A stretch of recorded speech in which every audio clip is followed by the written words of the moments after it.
As a traveler who is blind or partially sighted, you are entitled to services normally reserved for those with priority access, like Elite Traveler and even Nexus lanes, and you should be using them. AMI Travel Tips.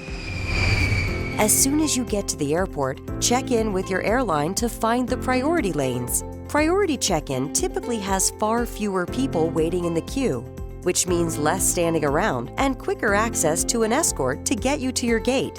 In addition, any Canadian airport has accessibility requirements that start before you even enter the terminal.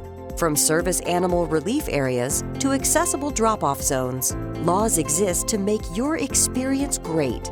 Always be sure to identify yourself at check-in as someone who needs assistance, and the airline and airport will provide you with an escort to make the process less stressful. Once checked in, your escort will bring you to the typical checkpoints, including metal detectors and customs if you're flying to the United States.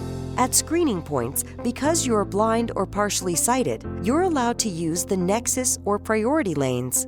Screening officers are more than happy to provide you with verbal and physical guidance throughout the process. You also have the choice to bypass the walk-through metal detector and use either a full-body scanner, handheld metal detector, or physical search.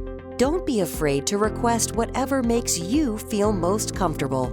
There are also considerations if you are traveling with a service animal, which we address in another video in our series.